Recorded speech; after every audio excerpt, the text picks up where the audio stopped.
All right, so last topic with rational expressions, equations, all that kind of stuff um, is solving rational equations. So a lot of this we're going right back to some Algebra 1 concepts here.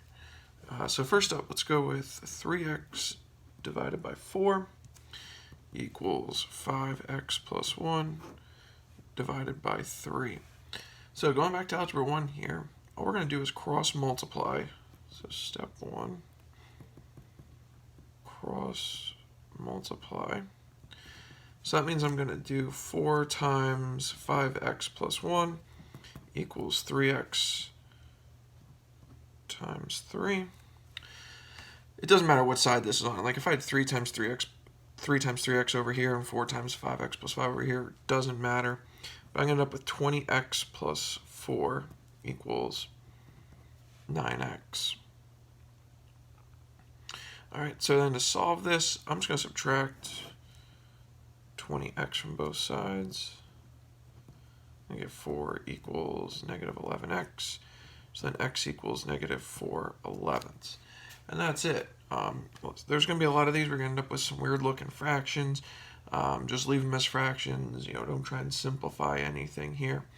Or don't do any decimals. Just leave it as is. Okay, same kind of deal on the next one here.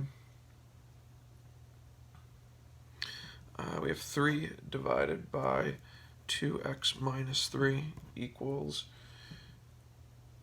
1 divided by 5 minus 2x. So again, first step here, cross multiply. Again, your second step here, solve the equation.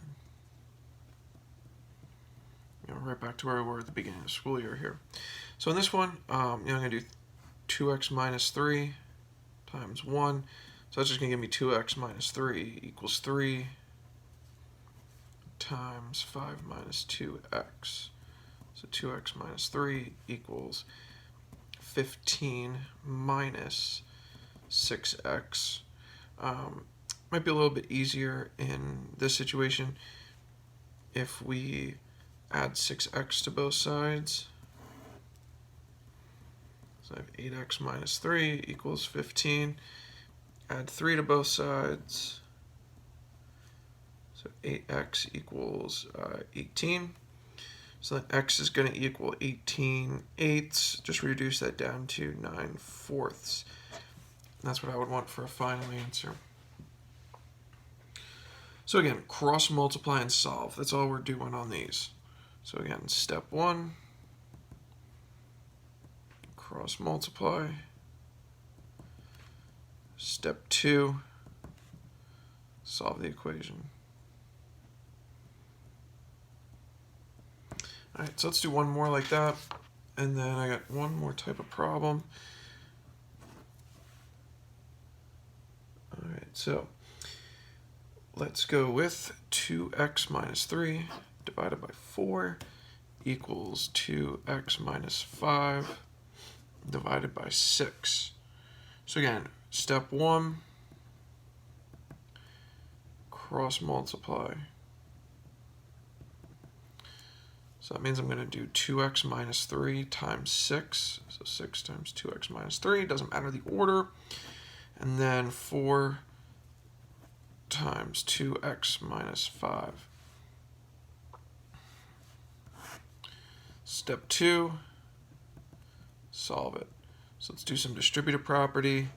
So it's going to give us 12x minus 18 equals 8x minus 20.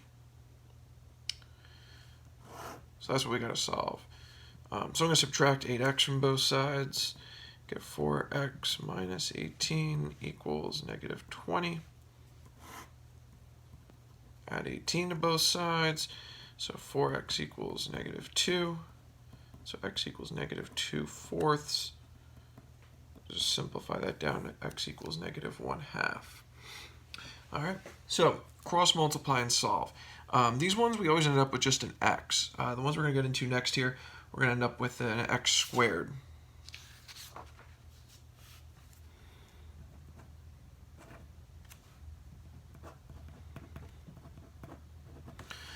So again, starting off the same way, cross multiply. So I'm going to do x times x and get x squared. 1 times 9 is 9, so I have x squared equals 9. Be careful on this. X equals positive and negative square root of 9, so x equals positive and negative 3. Going back to your original here, if we check this out, if I put 3 back into the original, I get 1/3 equals 3/9, 1/3, 3/9, that reduces down to 1/3. So that's good too. Also, if I put negative 3 in here, 1 divided by negative 3 equals negative 3 divided by 9. I get negative 1/3 equals negative 1/3. So you do get two answers here, and it is fine in the original. It does work out. So one more similar to that.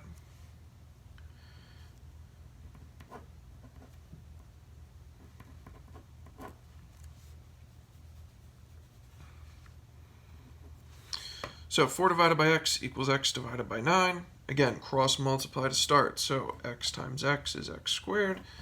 4 times 9 is 36. X is going to equal positive and negative square root of 36. So x equals positive and negative 6. And again, just to check it out,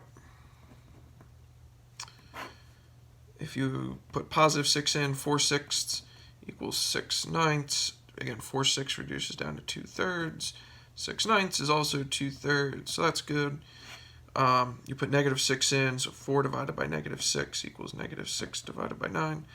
So negative 2/3 equals negative 2/3, and that's good too. All right, so don't forget the positive and negative there. All right.